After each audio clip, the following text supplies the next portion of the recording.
তুমি যে আকীদা লালন করে তুমি ইসরায়েলের পক্ষ নাও, তোমার ওই আকীদার মুখে আমি থুতু নিক্ষেপ করি। তুমি যে মানহাজের কথা বলে তুমি মুজাহিদ ভাইদের বিরুদ্ধে অবস্থান নাও, তোমার এই আকীদার উপর মানহাজের উপর আমি থুতু নিক্ষেপ করি। যখন এখন এরকম অক্টোবর মাসের মতো জাজল্যমান দৃষ্টান্ত যে ফিলিস্তিনে কি হচ্ছে, এরকম সময়েও মানুষ জালেমের বিরুদ্ধে না গিয়ে মাজলুমের বিরুদ্ধে যাচ্ছে। এইরকম ইস্যুতেও মানুষ মাজলুমদের পক্ষ না নিয়ে, কিছু কিছু মানুষ মাজলুমদের পক্ষ না নিয়ে জালেমদের পক্ষ নিচ্ছে, সমাজে শায়েখ পরিচয় দিচ্ছে। এক শ্রেণীর ঘোমটাওয়ালা আছে, জিহাদের নাম শুনলেই পিছন দিয়ে দৌড় দেয়। হ্যাঁ, এই ইহুদিদের সাথে মুসলিমদের যুদ্ধ হচ্ছে এখন, ওই সময় ইহুদিদের পক্ষ নিয়ে কথা বলে। এরা আমাদেরকে বলে যে এরা খারেজি হয়ে গেছে, এদের আকীদা ঠিক নাই, এদের মানহাজ ঠিক নাই। তুমি যে আকীদা লালন করে তুমি ইসরায়েলের পক্ষ নাও, তোমার ওই আকীদার মুখে আমি থুতু নিক্ষেপ করি। তুমি যে মানহাজের কথা বলে তুমি মুজাহিদ ভাইদের বিরুদ্ধে অবস্থান নাও, তোমার এই আকীদার উপর মানহাজের উপর আমি থুতু নিক্ষেপ করি। ফাইজলামের একটা জায়গা থাকে, ফাইজলামের একটা সীমা থাকে। যখন মুসলিমদেরকে দিনের পর দিন মেরে বোম মেরে হত্যা করে ফেলা হচ্ছে, এখন তুমি তেল আবিবের পক্ষ নাও, ইসরায়েলের পক্ষ নাও, লজ্জা করে না তোমার? যারা মুজাহিদ ভাইদের পক্ষে কথা বলে ওখানে গিয়ে তুমি মানুষকে আকীদা ঠিক নাই, মানহাজ ঠিক নাই, ইভেন সালাউদ্দিন আইয়ুবী রাহিমাহুল্লাহ সম্পর্কেও মিথ্যাচার করতে লজ্জা করে না? যে মানুষ তার সারাটা জীবন ঢেলে দিল বাইতুল মুকাদ্দাস বিজয় করার জন্যে, তার ব্যাপারেও তুমি প্রশ্ন তুলো। কত নির্লজ্জ তোমরা, লজ্জাহীন একটা সম্প্রদায়।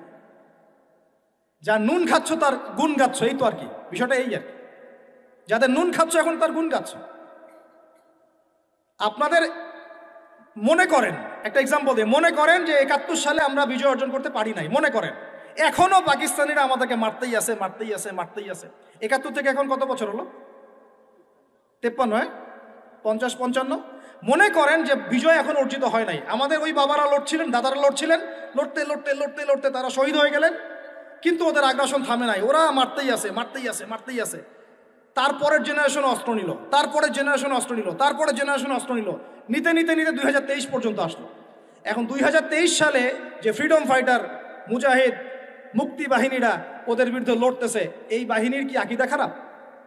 ওই বাহিনীর মানহাজ খারাপ? ওই বাহিনী পাগলের কাজ করতেছে? ওই বাহিনী সন্ত্রাসী? ঠিক একই কাজ করতেছে ফিলিস্তিনের মানুষ। সে একই কাজ এই 100 বছর থেকে তারা করে আসতেছে, আর তুমি এখন এসে এদের আকীদা মানহাজ নিয়ে প্রশ্ন তোলো? নির্লজ্জ কোথাকার। বরং বলছে যে এগুলো পাগলের কাজ, তারা নাকি পাগলামি করতেছে। তাদের সন্তানদেরকে তাদের চোখের সামনে মেরে ফেললে তারা কি বসে থাকবে চুপচাপ? বলবে একটা মারছিস ভাই আরেকটা মার, একটা বাচ্চাকে মারছিস আরেকটা মার, তাই বলবে? আরে ভাই, নিজে কিছু করতে না পারি, নিজে কিছু করতে না পারি, নিজে অর্থনৈতিক সহযোগিতা করতে না পারি, নিজে ত্রাণ পাঠাতে না পারি, দোয়াও করতে পারে না, মন থেকে সমর্থনটুকু করতে পারে না, এই জায়গায় আসছেন আমরা, এই জায়গায় নামছেন, এত নিচে নেমে গেছে আমরা এখন। কথাগুলো আমি পুরা এই যে অবজার্ভ করতে করতে করতে করতে আর পারতেছি না। মন খারাপ করতেছেন? আল্লাহর কসম করে বলতেছি, আমি আপনাদের কাছে বাহবা পাওয়ার আশা একটা কথা বলতেছি না। আল্লাহর কসম করে বলতেছি, আমি আমার উপরে কোনো বিপদ আসার ভয়েও চুপ থাকতেছি না। আমি আল্লাহর কসম করে বলতেছি যে আমি আপনাদের কাছে দুনিয়াবি স্বার্থে কথাগুলো বলতেছি না। ওয়াল্লাহি আল্লাহর সন্তুষ্টি ছাড়া আমার এই কথাগুলো বলার পিছনে কোনো স্বার্থ নাই। আল্লাহর কসম করে বলতেছি যে ওখানে যারা লড়াই করতেছে এরা সত্যিকারের মুজাহিদ। এদের মতো ভালো মানুষ, সৎ মানুষ এবং সাহসী মানুষ আল্লাহর জমিনে এখন আর কেউ বেঁচে নাই। এবং ওদের উপরে যা জুলুম হয়েছে বিগত 100 বছর থেকে, এরকম জুলুম পৃথিবীর ইতিহাসে কারো উপরে কখনো হয় না। এরা এই বিশ্বের নতুন ফেরাউন, এরা এই বিশ্বের নতুন নমরুদ। আল্লাহ রাব্বুল আলামিন এই জালেমদেরকে যেন ধ্বংস করেন। আল্লাহ পাক মাজলুমদের উপর নুসরা নাজিল করেন। আল্লাহুম্মা আমিন। বিষয়টা হচ্ছে এই, আমরা মুসলিম পরিবারে জন্ম নিয়েছি, বাট এগুলো বুঝি না। অর্থনীতি হালাল হারাম বুঝি না। আল্লাহ বলছেন সুদ খায়ও না, এটা মায়ের সাথে জেনা করা, আল্লাহর সাথে যুদ্ধ করা, রাসূলের সাথে যুদ্ধ করা, তাও খাচ্ছি দিব্যি। আমাকে বলেন, মনে করেন এখানে একটা বিল্ডিং আছে, এটা একটা পতিতালয়, নাউজুবিল্লাহ।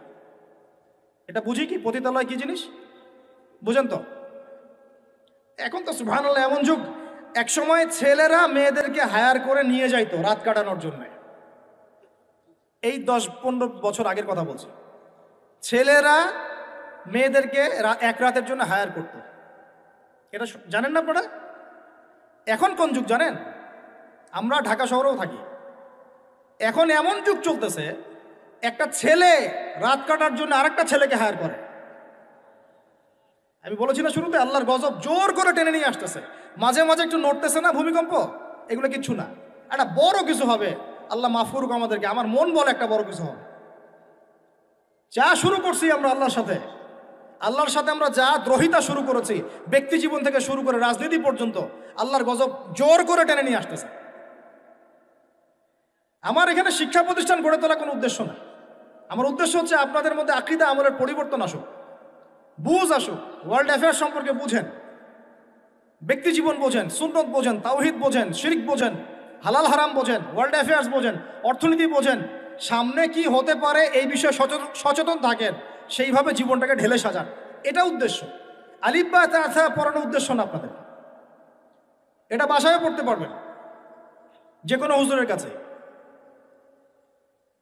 শিক্ষা নিয়ে আমি কিছু কথা বলে শেষ করে দিব, তার আগে আমি বোঝানোর চেষ্টা করতেছি। আল্লাহর কসম, আমরা লা ইলাহা ইল্লাল্লাহ কালিমার মর্মই বুঝি নাই। কোন কালিমা পড়ে মুসলিম হয়েছি আমরা? এখন এই যুগ চলছে। মনে করেন এরকম অনেকগুলো পতিতা মেয়ে একটা জায়গায় থাকে, মানুষ ওখানে গিয়ে রাত কাটায়। এটা বলে পতিতালয়। এখানে কেউ ম্যানেজার, এখানে কেউ আগিয়ে দেয় দালাল, এখানে কেউ দরজা দাঁড়িয়ে থাকে সিকিউরিটি গার্ড, এখানে কেউ মনে করেন রেজিস্টার নেয় লিখে। বুঝতে পারছেন? বুঝতে পারছেন? এরকম একটা সিস্টেম চলছে। মনে করেন এখানে, আল্লাহ না করুক, এখানে একটা কিছু আছে। তো এখন এই প্রতিষ্ঠানে যে ব্যক্তি লিখে, এই পতিতালয়ে যে ব্যক্তি পতিতাদের লিস্ট করে, কি করে? ওই ব্যক্তি দাওয়াত করলে আপনি দাওয়াত খাবেন কিনা বলেন, আমাকে বলেন। ওই ব্যক্তি আপনাকে খাওয়ার দাওয়াত করেছে, আপনি খাবেন কিনা? ওখানকার ম্যানেজার, যে ওটা ম্যানেজার, পতিতালয়ের ম্যানেজার, যে সে ম্যানেজ করে কার পরে কে যাবে, কার পরে কে যাবে, কাস্টমার আসলে ডিল করে, আপনি ওই ম্যানেজারের বাসায় খাবেন কিনা বলেন? আর কেউ আছে ওখানে পতিতা, সে আপনাকে ইনভাইট করেছে, খাবেন কিনা? আর একজন ব্যক্তিকে আপনি স্পষ্ট দেখলেন, সে সেখানে ঢুকলো, কাজ করলো, বের হইলো, ওর বাসায় খাবেন কিনা? এখন হাদিস শোনেন, এবার হাদিস শোনেন। নবী সাল্লাল্লাহু আলাইহি ওয়াসাল্লাম বলেছেন, বলেন সাল্লাল্লাহু আলাইহি ওয়াসাল্লাম, চার শ্রেণীর মানুষকে আমি সমানভাবে অভিশাপ করে গেলাম। আমার সাথে বলেন তো কি বললাম? আরো জোরে বলেন। চার শ্রেণীর মানুষকে আমি সমানভাবে অভিশাপ করে গেলাম। এক, যে ব্যক্তি সুদ খায়।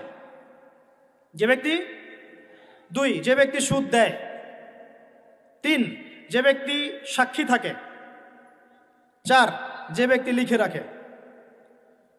আর নবীজি বলেছেন, এক দিরহাম সুদ যে খায় সে যেন 36 বার জেনা করল। এখন বলেন, আপনি সারা জীবন পড়াশোনা করে যে জবটার পিছনে ছুটছেন, আপনার জবটা এর মধ্যে পড়ে কিনা? আমি কি বুঝাতে পারলাম? এরপরেও যদি না বোঝেন, আর কিচ্ছু বলার নাই। ছোট্ট একটা হালাল ব্যবসা করেন, ছোট্ট একটা হালাল কৃষিকাজ করেন, মাথার ঘাম পায়ে ফেলে খান, একটা বই লিখেন, বই লিখে হাদিয়া নেওয়া জায়েজ আছে, সমস্যা নাই। অথবা আপনি মাদ্রাসায় পড়ান, মাদ্রাসায় পড়িয়ে আপনি মাসিক অনারিয়াম নিতে পারবেন, সমস্যা নাই। বা সরকারি কোনো জব করেন, সৎ থাকেন, দুর্নীতি করেন না, ঘুষ খায়েন না, যতটুকু সরকার দিচ্ছে নিয়ে নেন, ব্যাস, ঠিক আছে, কোনো সমস্যা নাই। মালের যাকাত আদায় করেন, যার যার হক তাকে তাকে দেন, ইনশাল্লাহ কোনো প্রবলেম নাই। আল্লাহর দোহাই লাগে ভাই, সুদের কাছে যায় না। আল্লাহর দোহাই লাগে ভাই, কিসের কাছে যায় না? আমার সাথে বলেন, আমরা সুদ থেকে তওবা করতেছি। হে আল্লাহ, আমরা সুদ থেকে তওবা করছি। হে আল্লাহ, আমরা শিরক থেকে তওবা করছি। হে আল্লাহ, আমরা বেদাত থেকে তওবা করছি। আমরা হারাম খাওয়া থেকে তওবা করছি, জেনা থেকে তওবা করছি, আমরা ব্যভিচার থেকে তওবা করছি, বেনামাজি থেকে তওবা করছি, যাকাত না দেওয়া থেকে তওবা করছি, সমস্ত কবিরা গুনাহ থেকে তওবা করছি। অটল থাকতে পারবেন তো ইনশাল্লাহ? যদি ওয়াজ এক কান দিয়ে ঢুকে আর এক কানে বের করে দেন, আমার এখানে আসাও মূল্যহীন, আপনার এখানে আসাও মূল্যহীন। এই আয়োজনের কোনো মূল্য থাকবে না। বরং কালকে আমাদের মাঠে এই মাটিটা যেখানে বসে আছি আমরা এখন, এই আমার চেয়ারের নিচের মাটি, আপনার বসার স্থানের নিচের মাটি, আল্লাহর কাছে অভিযোগ পেশ করবে। এইখানে এই আলোচনা হয়েছিল, তারপরেও তারা সংশোধিত হয় নাই। আর আমার জন্য আরো বড় বিপদ, দোয়া করবেন যেন আমি এই বিপদ থেকে নিজেকে রক্ষা করতে পারি। যা বলেছি তার উপরে নিজেকে আমল করতে হবে। আল্লাহ পাক আমাকে তৌফিক দান করুন, আপনাদের সবাইকে তৌফিক দান করুন। মুসলিম পরিবারে জন্ম নিয়ে ভাই ইসলামের মর্মটা বোঝার চেষ্টা করি। আল্লাহ পাক তৌফিক দান করুন। কালিমা শিখবেন, তাওহীদ শিখবেন, সুন্নত শিখবেন, হালাল খাবেন। আল্লাহ পাক তৌফিক দান করুন। যুবক ভাইরা চরিত্র হেফাজত করার চেষ্টা করি। যুবক ভাইরা চরিত্র হেফাজত করার চেষ্টা করি। হালাল রিজিকের পিছনে ছুটি। হালাল রিজিক হয়ে গেলেই বুক ফুলিয়ে বিয়ে করে ফেলবেন। এবার হাসতে পারেন, অনেক ধমক দিছি। হালাল রিজিক হয়ে গেলেই একটা বয়স সীমা দেয়া আছে। আচ্ছা ঠিক আছে, মানলাম, রাষ্ট্রে থাকেন, কিছু বিষয় মানতে হবে, না হলে আপনার গন্তব্য হবে ওই 14 শিখের পিছনে। অতএব 14 শিখের পিছনে যাওয়ার চাইতে আচ্ছা মেনে নিলাম 18-21 না 18-23, আমি জানি না কত, 18-21, আচ্ছা ঠিক আছে, সমস্যা নাই, নেন, মানেন, তাও মানেন। হালাল রিজিক হয়ে গেছে, বয়স হয়ে গেছে, মেয়ের পিছনে না ঘুরে বুক ফুলিয়ে বিয়ে করে ফেলবেন। বিয়ের আগে পরিবারে বুঝাবেন, বুঝাতে বুঝাতে যদি কাজ না হয় তারপর বিদ্রোহ হবে ইনশাআল্লাহ। আর মনে রাখবেন, প্রত্যেক বিদ্রোহের পরেই সফলতা আসে। ঠিক আছে? আচ্ছা, মাশাআল্লাহ। আরেকটা নসিহত করে দিই, এটা আমার অন্যতম শ্রেষ্ঠ একটা অভিজ্ঞতা আর কি। সবসময় বোরখা দেখে পাগল হয়ে যাবেন না, কারণ সব বোরখার পিছনেই দিনদার মেয়ে থাকবে জরুরি না। দিনদার মেয়ে পাবেন কোথায় তাহলে? প্রত্যেক মাদ্রাসার মেয়ে দিনদার হবে নট নেসেসারি। জেনারেল শিক্ষায় শিক্ষিত মেয়েও দিনদার হতে পারে, সেও দিনদার হতে পারে, বুঝ থাকতে পারে। এটা সম্পূর্ণ ভাই ভাগ্যের ব্যাপার। কিসের ব্যাপার? এটা এর উপর আমার আর কিছু বলার নাই, এটা সম্পূর্ণ ভাগ্যের ব্যাপার। আপনি হাজার বার পরখ করে দেখে শুনে করার পরেও পস্তাতে পারেন, এটা হতে পারে, আল্লাহ না করুক। এটা কিসের ব্যাপার? অতএব তাকদীর যে লিখেছেন তার সাথে যোগাযোগ করেন ইনশাআল্লাহ। কিভাবে? ইস্তেখারার মাধ্যমে, কিভাবে নফল নামাজের মাধ্যমে, কিভাবে সেজদায়, কিভাবে হাত তুলে তাহাজ্জুদে দোয়া করবেন, রব্বানা হাব লানা মিন আজওয়াজিনা ওয়া যুররিয়াতিনা কুররাতা আয়ুন ওয়াজআলনা লিল মুত্তাকিনা ইমামা। এই দোয়া চলবে। মানে আমরা যারা এখানে উপস্থিত আছি, বাংলাদেশে 16 কোটি মুসলমান, সারা বিশ্বের যে এত কোটি মুসলমান, তার মধ্যে বেশিরভাগ মানুষ, এই বেশিরভাগ মানুষকে যদি আপনি এক পাল্লায় রাখেন, চাচা আবু তালেবের অবদানটাকে আরেক পাল্লায় রাখেন, ওই পাল্লা ভারী হবে ইনশাআল্লাহ। কিন্তু শেষ পর্যন্ত চাচা আবু তালেব কালিমা লা ইলাহা ইল্লাল্লাহ পড়তে পারলেন না। কথা কি বুঝতে পারতেছেন ভাই? নবী সাল্লাল্লাহু আলাইহি ওয়াসাল্লাম বারবার বলতেছেন, চাচা খালি একটাবার কালিমা পড়েন, আমি আল্লাহর কাছে আপনার জন্য সুপারিশ করব, আমি আপনাকে জান্নাতে নিয়ে যাব, আমি আপনাকে জান্নাতে নিয়ে যাব। চাচা খালি একটাবার সাক্ষ্য দেন, শাহাদা দেন, হলো না। হাদিসের মধ্যে আসছে চাচা আবু তালেবকে জাহান্নামের সবচেয়ে উঁচু স্থানে রাখা হবে, যেখানে তার পায়ের গোড়ালি বা টাকনু পর্যন্ত আগুনে পড়বে, এতেই তার মগজ টকবক করে ফুটতে থাকবে। নাউযুবিল্লাহ। নবী সাল্লাল্লাহু আলাইহি ওয়াসাল্লাম বলেছেন, আমি যদি না থাকতাম তাহলে আমার চাচাকে আরো নিচে রাখা হতো।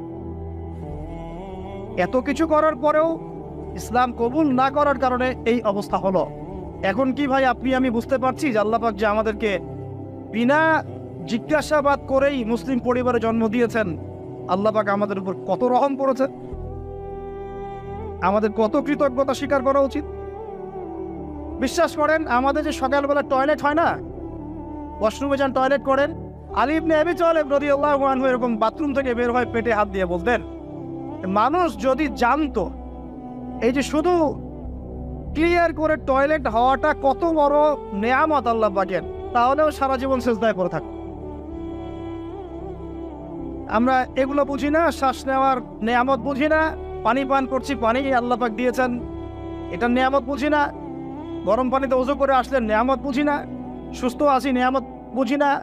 প্রত্যেকটা অর্গান ভালো আছে শরীরের নিয়ামত বুঝি না। রক্ত চলতেছে নিয়ামত বুঝি না। আমরা আল্লাহ পাকের নিয়ামতই বুঝি না, শুকরিয়া আদায় করি না। আর ওই যে কালিমা লা ইলাহা ইল্লাল্লাহ আল্লাহ পাক পড়ার তৌফিক দিয়ে মুসলিম বানিয়েছেন, এটা তো মোটেই বুঝি না। কত বড় নিয়ামত আল্লাহ দিয়েছেন আর কত ইহসান আল্লাহ করেছেন।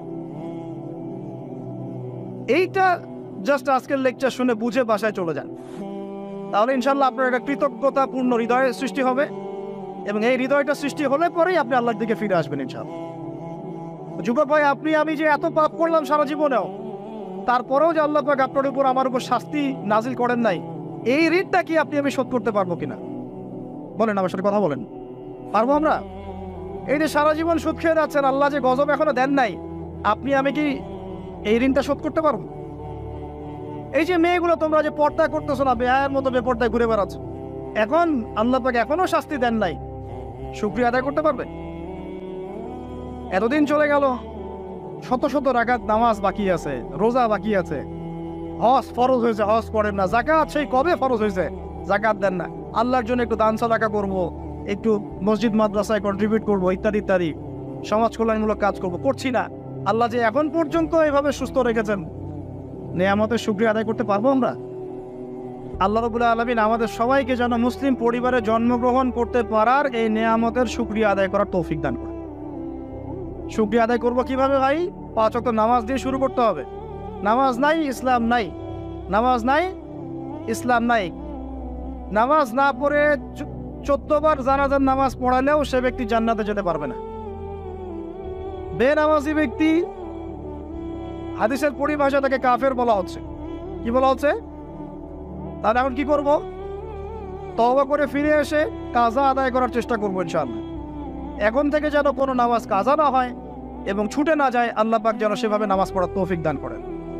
এবং নামাজ 4G 3G 5G হবে না, নামাজ ধীর স্থিরভাবে হবে, প্রত্যেকটা বিষয় উপলব্ধি করে সালাত আদায় করবো ইনশাআল্লাহ। আর নামাজের মধ্যে আমরা যা পড়ি এর অর্থগুলো বোঝার চেষ্টা করবো ইনশাআল্লাহ। ঠিক আছে ভাই? নামাজ দিয়ে শুরু হবে, দেন তলাবুল ইলম, ইলম অর্জন করবেন। এই ইলম নিয়ে কথা বলে শেষ করে দেব। ইলম অর্জন করবেন কি না? ইলম অর্জন করা মুস্তাহাব না নফল না সুন্নাহ? নবী সাল্লাল্লাহু আলাইহি ওয়াসাল্লাম বলেছেন, তলাবুল ইলমি ফরিদাতুন আলা কুল্লি মুসলিম। প্রত্যেক মুসলমানের উপরে দ্বীনের জ্ঞান অর্জন করাটা ভাই কি? ফরজ। তাহলে আমরা জ্ঞান অর্জন করবো তো ইনশাআল্লাহ। ডক্টর হতে বাধা নাই, ইঞ্জিনিয়ার হতে বাধা নাই, রাজনৈতিক নেতা হতেও কোনো বাধা নাই, অর্থনীতিবিদ হতে কোনো বাধা নাই, কিন্তু কোরআন সুন্নাহর শিক্ষা বিবর্জিত করে নয়। কোরআন সুন্নাহর শিক্ষাকে বুকে ধারণ করেই একদম ছোটবেলা থেকেই কোরআন শিখতে হবে। আল্লাহ পাক তৌফিক দান করুন।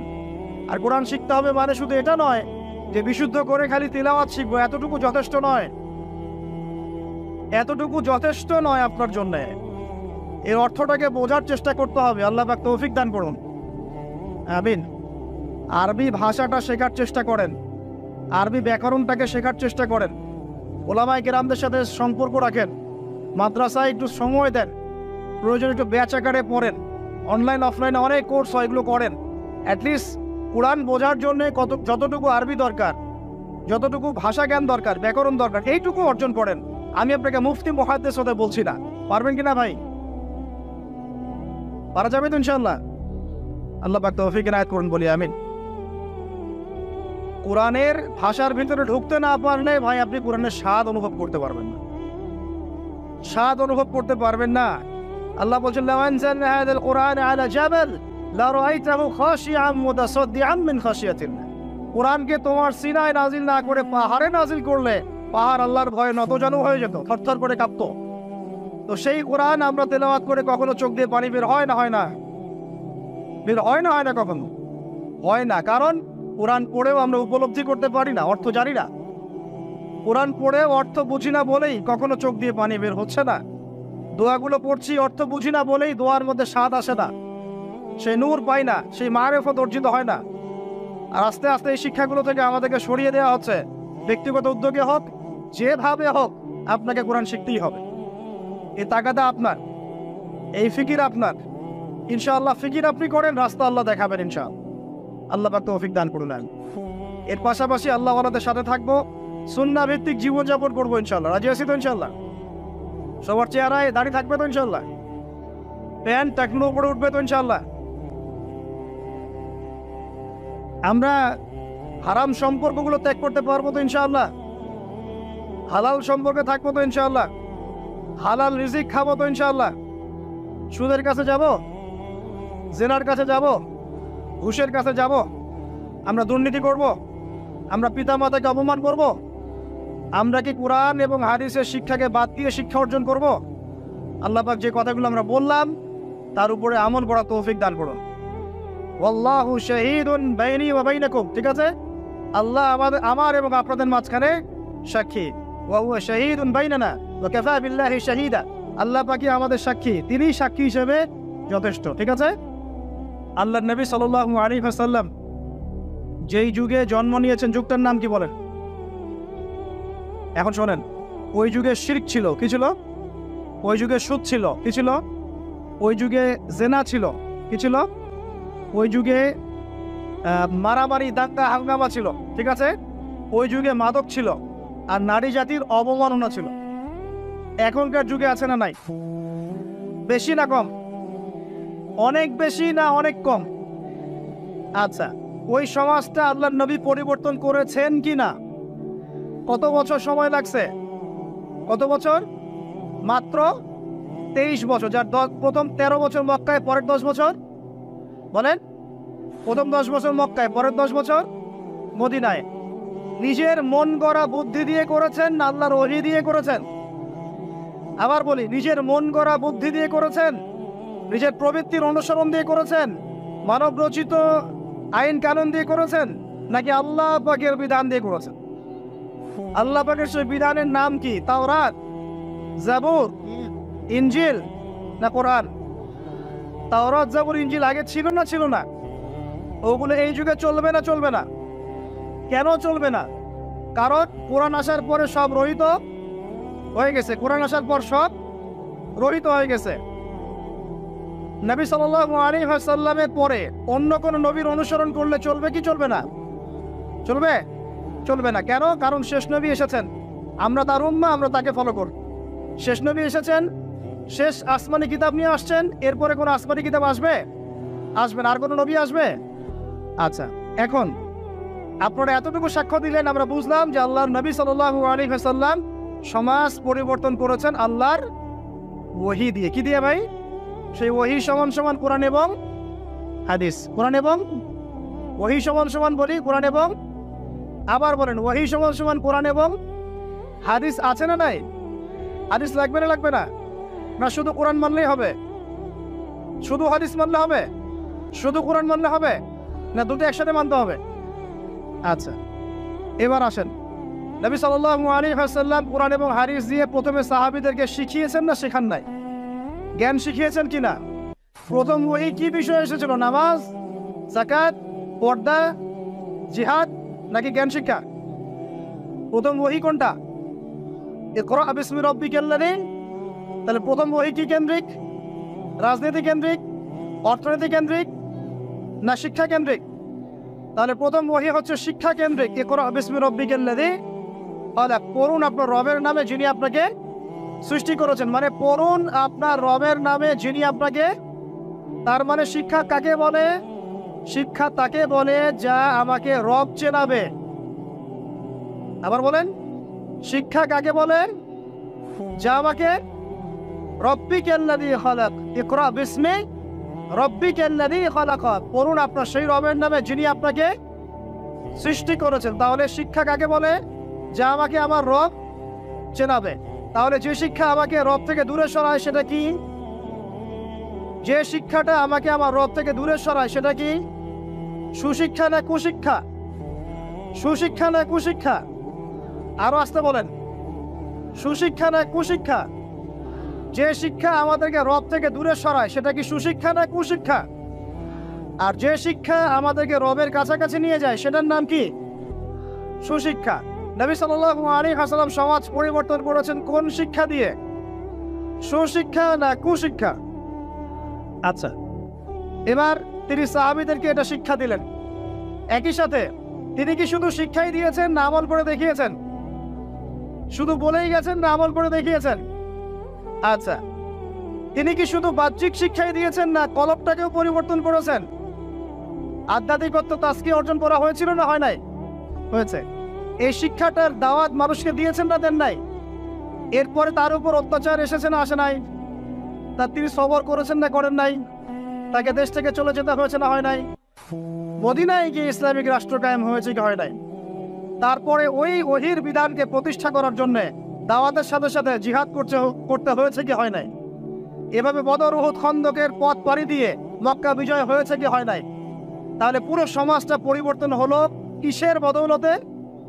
আল্লাহ পাকের ওহির রেভলিউশন বা বিপ্লবের বদৌলতে। আবার বলি, আল্লাহ পাকের ওহির রেভলিউশন বা বিপ্লবের বদৌলতে। এখন আসেন, এই সিলসিলা কি নবীর ইন্তেকালের পরপর বন্ধ হয়ে গিয়েছিল নাকি পুরো চলতে আছিল?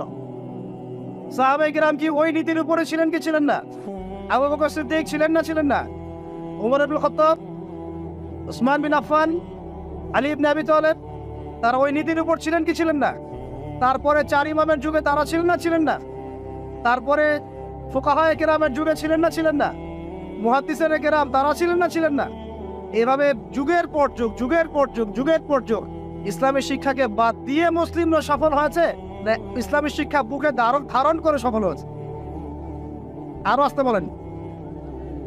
ইসলামী শিক্ষাকে বুকে ধারণ করে যুগের পর যুগ আমরা সফল হয়েছিলাম না এটাকে বর্জন করে সফল হয়েছিলাম?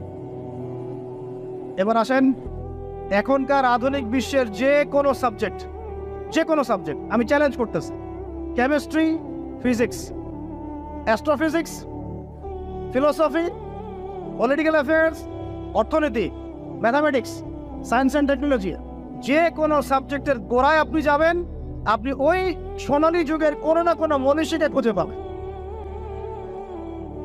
আপনি কথা বুঝতে পারলেন? এই বিশ্বের যে কোনো সাবজেক্ট কিসের প্রযুক্তির বড়াই করতেছেন? অ্যালগরিদম ছাড়া প্রযুক্তি অচল। আপনি ল্যাপটপ খুলতে পারবেন না, টাইপ করতে পারবেন না। যে বইটা ইসলামের এগেইনস্টে লিখেছেন ওই বইটা টাইপ করতে পারবেন না যদি অ্যালগরিদম না থাকে। আর সেই অ্যালগরিদম আবিষ্কার করেছেন একজন মুসলিম মনীষী। মেডিকেল সায়েন্সে যাবেন, মেডিকেল সায়েন্সের যত থিওরি আছে ইবনে সিনার বইয়ের উপর দাঁড়িয়ে আছে। তার বইয়ের উপরে এই যে আপনি ফিলোসফিক্যাল থটসের কথা বলেন, দার্শনিক মতবাদগুলোর কথা বলেন, আপনি ইমাম গাজ্জালির বাইরে যেতে পারবেন না। আমি ইবনে রুশদের বাইরে যেতে পারবো না। আপনি অ্যাস্ট্রোফিজিক্সের কথা বলেন, কেমিস্ট্রির কথা বলেন, জাবের ইবনে হাইয়ান ছাড়া কেমিস্ট্রি অচল।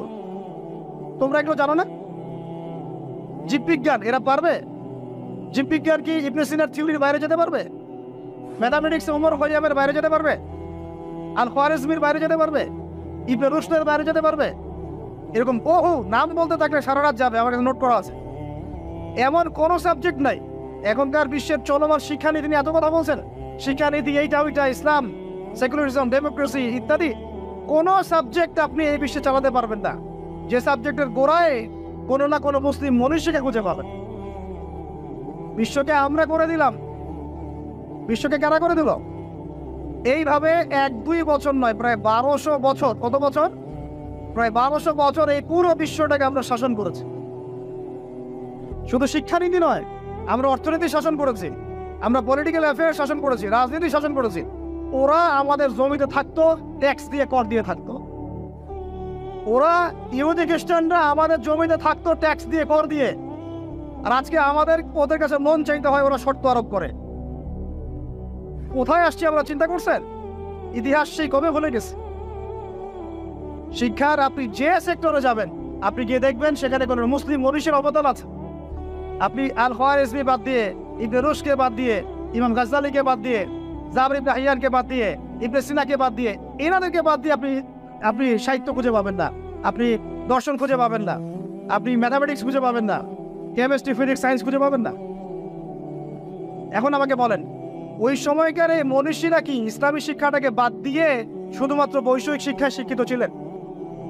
না ইসলামী শিক্ষার সাথে বৈষয়িক শিক্ষা দুটোই শিখেছেন? কোনটা বলেন?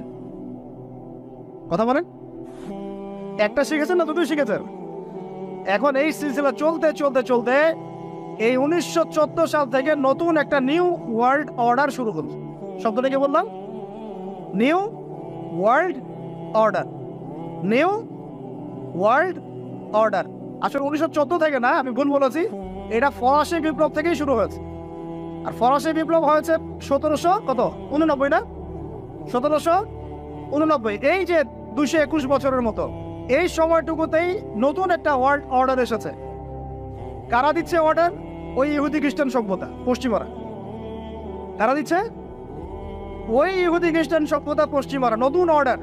ওরা রাজনীতির ভিত্তি সাজিয়ে দিয়েছে, ওরা খিলাফাকে ধ্বংস করেছে, ওরা ওদের তন্ত্রমন্ত্র দিয়ে মুসলিম দেশগুলোকে বিভক্ত করেছে, প্রত্যেকটা দেশের ভিতরে ভিতরে ওদের মন গড়া মতবাদগুলো ঢুকিয়ে দিয়েছে, প্রত্যেকটা বিষয় তারা ইন্টারফেয়ার করে। ওরা যে অর্থনীতি দিয়েছে ওইটার উপর বিশ্ব দাঁড়িয়ে আছে, ওরা যে মিডিয়া প্রযুক্তি দিচ্ছে ওইগুলোর উপরে আমরা চলছি, ওরা যে শিক্ষার কথা বলছে ওই শিক্ষা আমাদের মধ্যে ঢোকানো হচ্ছে, ওরা একটা গডলেস নাস্তিক জেনারেশন তৈরি করেছে, ওইটা আমরা সৃষ্টি করার চেষ্টা করছি। ওরা যে সুদ দিয়েছে ওর উপর অর্থনীতি চলছে, ওরা যে সংস্কৃতি দিচ্ছে ওই সংস্কৃতি সারা বিশ্বে ছড়িয়ে পড়ছে, ওরা যে পর্নোগ্রাফি চালু করেছে এটা সারা বিশ্বে ছড়িয়ে পড়েছে, ওরা যে মাদকগুলো চালু করেছে সারা বিশ্বে ছড়িয়ে পড়ছে, ওরা যে সংস্কৃতি, বেহায়াপনা, জেনা, ফ্রি মিক্সিং, সমকামিতা, ট্রান্সজেন্ডার একটা একটা ইস্যু ছাড়ছে, আস্তে আস্তে সারা বিশ্বে এগুলো ছড়ায় পড়তেছে। শিক্ষানীতির বাইরে নয়, ওই জিনিসটাই বাস্তবায়ন করার চেষ্টা আমরা আবার নতুন করে করছি। এটা নিউ ওয়ার্ল্ড অর্ডার বাস্তবায়ন করছি আমরা লাস্ট 100 বছর থেকে বেশি। এই করতে করতে করতে শিক্ষা এখন 2 ভাগে ভাগ হয়ে গেছে। ভাই একটা জেনারেল স্কুল অফ থট বা সেকুলার স্কুল অফ থট, একটা হলো ইসলামিক স্কুল অফ থট। আমার সাথে বলেন, একটা সেকুলার স্কুল অফ থট, একটা Islamic school of thought. Secular school of থটটা এমনভাবে সাজানো হচ্ছে, শুরুতে বলেছি 20 বছর পড়বেন 20টা সূরা মুখস্থ করতে পারবেন না। সোজা কথা, এই শিক্ষার মূল উদ্দেশ্য দুনিয়া, দুনিয়া এবং দুনিয়া। দুনিয়ার শিক্ষার দরকার নাই তা বলছি না, বলছি এই শিক্ষাটা ইসলামকে কাট অফ করে, বিবর্জিত করে শুধু দুনিয়ার দিকে ফোকাস করছে। পক্ষান্তরে আরেকটা শিক্ষা যেটা ইসলামিক, এখানে মাশাআল্লাহ আমরা কোরআন হাদিস শিখছি বটে, তবে বর্তমান অর্থনীতি, বর্তমান রাজনীতি, বর্তমান ওয়ার্ল্ড অ্যাফেয়ার্স, বর্তমান জিওপলিটিক্স, বর্তমান দর্শন, এই জিনিসগুলোর ল্যাকিংস আছে। কোনো কোনো সময় দেখা যায় একজন ইমাম সাহেব নামাজ পড়াতে পারেন কিন্তু অর্থনীতি বোঝেন না। একজন বক্তা, দায়ী, আলেম মানুষ, তিনি মাশাআল্লাহ বয়ান করেন, কোরআন সুন্নাহ দিয়ে ওয়াজ করতে পারেন, কিন্তু তিনি ইংরেজি বোঝেন না, সায়েন্স বোঝেন না, ইকোনমি বোঝেন না, ওয়ার্ল্ড অ্যাফেয়ার্স বোঝেন না। কেন এরকম হলো? কারণ এই সিলেবাসের মধ্যে এই জেনারেল সাবজেক্টগুলোর ঘাটতি ছিল। বুঝতে পারতেছি আমি কি? বুঝতে পারতেছেন? আবার এই যে একজন ব্যক্তি মাশাআল্লাহ এমবিবিএস ডক্টর, তিনি ইমামতি করতে পারছেন না কেন? এমবিবিএস ডক্টর ইমামতি করতে পারছেন না কেন? তার কিরাত শুদ্ধ না কেন? কারণ তিনি তার পুরো স্টুডেন্ট লাইফে অনেক কিছু শিখেছেন, বাট কোরআন শেখেন নাই। বুঝতে পারছি? দুইটা দৌড়াচ্ছে দুই দিকে। দুইটা কোন দিকে? দুইটা দুই দিকে। এ হলো আমাদের বর্তমান শিক্ষা সংকট। এটাকে আমি বলি শিক্ষার মেরুকরণ। শিক্ষার মেরুকরণ মানে দুই মেরুতে দৌড়াচ্ছে দুইটা। উচিত ছিল বিগত 100 বছর থেকেই এই দুইটাকে সমন্বয় করা, তাহলে আজকে এই টিকটক জেনারেশন দেখতে হতো না, বেয়াদব প্রজন্ম দেখতে হতো না, এই মাদকদ্রব্য সেবনকারী জেনাকার প্রজন্ম দেখতে হতো না। তারা হালাল হারাম বুঝতো, নীতি নৈতিকতা বুঝতো, শেকড় চিনতো। তাদেরকে ওমর ইবনুল খাত্তাবের নাম জানাতে হতো না, খালিদ বিন ওয়ালিদকে চেনাতে হতো না, বিন কাসিম আর তারেক বিন জিয়াদের নাম শোনাতে হতো না।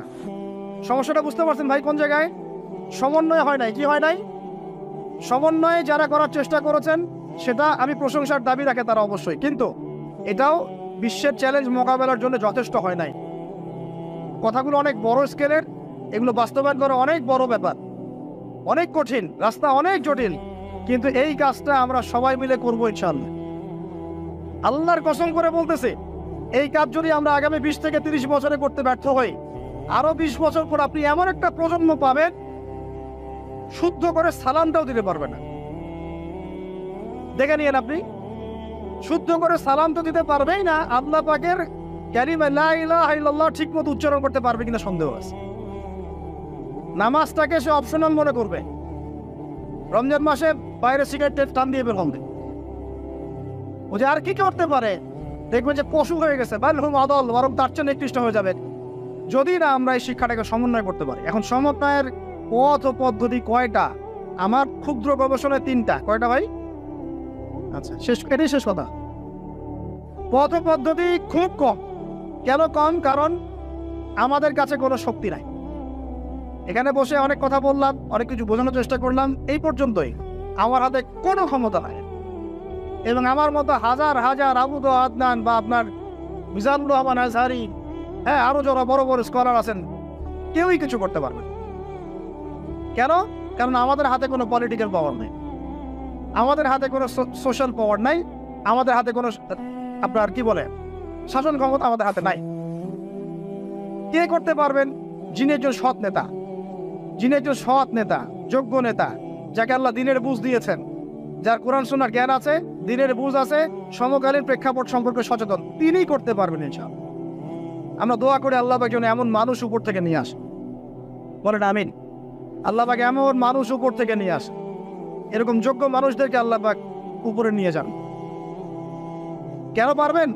উপর থেকে ঢেলে একটা শিক্ষানীতি চালু করতে পারবেন, তিনি মানুষকে ফোর্স করতে পারবেন এই শিক্ষানীতির উপর আমার জাতি চলবে, যেখানে জেনারেল শিক্ষা, ইসলামিক শিক্ষার একটা সর্বোচ্চ সমন্বয় থাকবে।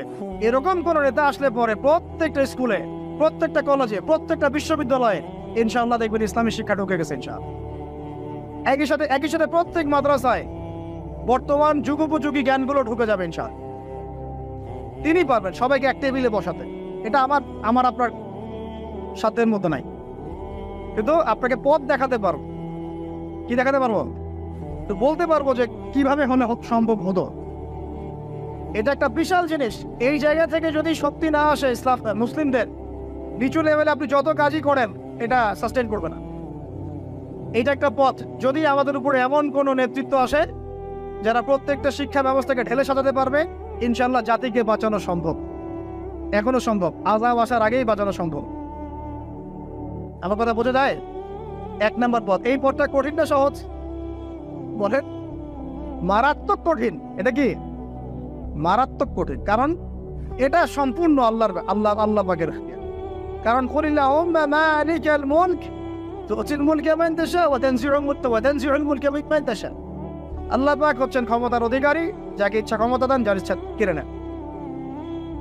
আয়াতটা মনে আছে? তুতিল মুলকা মান তাশা ওয়া তানজিউল মুলকা মিম্মান তাশা ওয়া তুইজ্জু মান তাশা ওয়া তুযিল্লু মান তাশা বিয়াদিকাল খায়র। আল্লাহ পাকের হাতেই এই সব ক্ষমতা। তিনি দিতে পারেন, নিতে পারেন, ইজ্জত দিতে পারেন, কমাতে পারেন। এটা একটা পথ। এই পথটা যদি আল্লাহ পাক আমাদের জন্য উন্মুক্ত করে দেন কোনোভাবে, বা যারা আছেন তাদের মতো ওই বুঝটা দান করেন, তাহলে এই জাতিকে বাঁচানো সম্ভব, উপরের লেভেল থেকে বাঁচানো সম্ভব। কেন? কারণ আমরা যদি সবাইকে মাস্ক পরতে ফোর্স করতে পারি, আমরা সব শিক্ষা প্রতিষ্ঠানে প্রাইমারি লেভেলে কোরআন শিক্ষা বাধ্যতামূলক করতে পারি। কথা বোঝা যায়? আমি যে মাঠে বসে কথা বলছি, এটা তো ইউনিভার্সিটি না, ডিগ্রি কলেজ।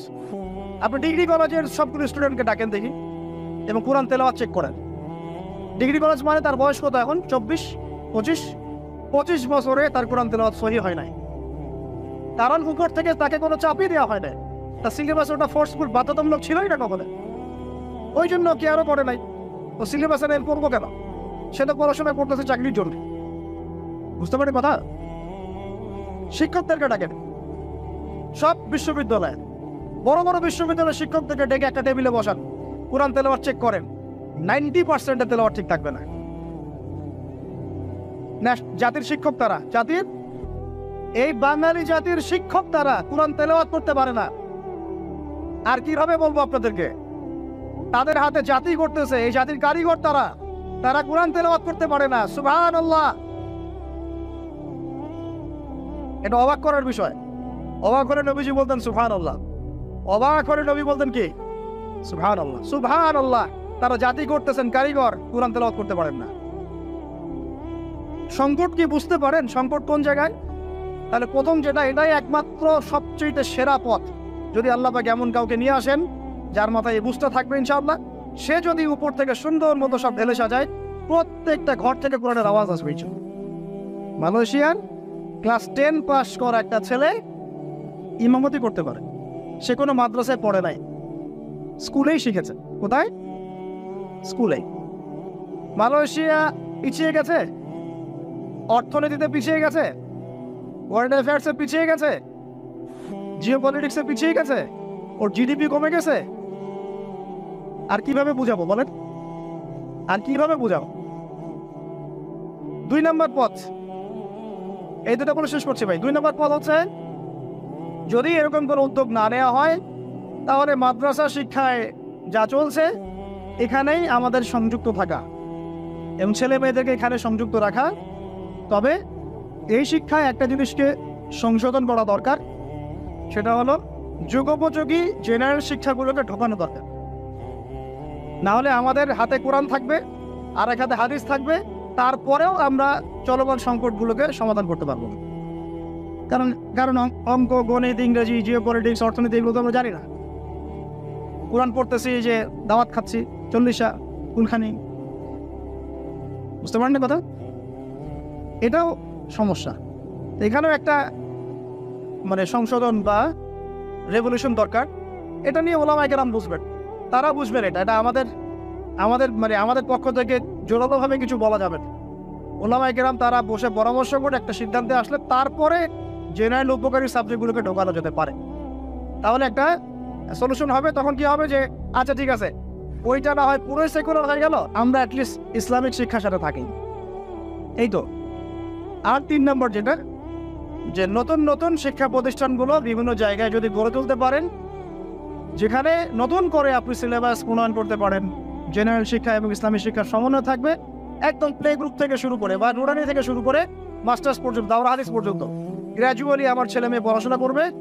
সে মাশাল্লাহ জেনারেল সাবজেক্টও শিখবে, ইসলামিক সাবজেক্টও শিখবে, হাফেজও হবে, এদিকে মাশাল্লাহ এদিকে মাশাল্লাহ ভালো করে ডক্টর হবে, মাশাল্লাহ হাফেজও হবে, পাইলট হবে, ইঞ্জিনিয়ার হবে, মাশাল্লাহ এদিকে দেখা যাবে সে ফকিহ হয়ে গেছে মাশাল্লাহ।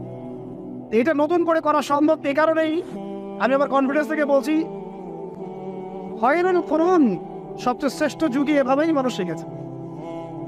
খয়রুল কুরুনে কোনো বিশ্ববিদ্যালয় ছিল না, কোনো স্কুল কলেজ এগুলো ছিল না। একজন ছাত্র একজন আলেমের কাছে গিয়ে কোরআন হিফজ করতেন, হিফজ শেষ আরেকজনের কাছে আরবি ভাষা শিখতেন, শেষ আরেকজনের কাছে গিয়ে নাহু সরফ শিখতেন, শেষ আরেকজনের কাছে উসুল শিখতেন, আরেকজনের কাছে ফিকহ শিখতেন, তারপরে গিয়ে অন্যান্য সেক্টরগুলোকে চলে যাবেন। তাদের ভিত্তির উপরে এই সভ্যতা দাঁড়িয়ে আছে। এটাকে নতুন করে আবার চালু করা সম্ভব নতুন নতুন প্রতিষ্ঠান গড়ে তোলার মধ্য দিয়ে। তবে কাজটা বলার চেয়ে করা কঠিন, কারণ আমাদের মধ্যে অনেক সমস্যা।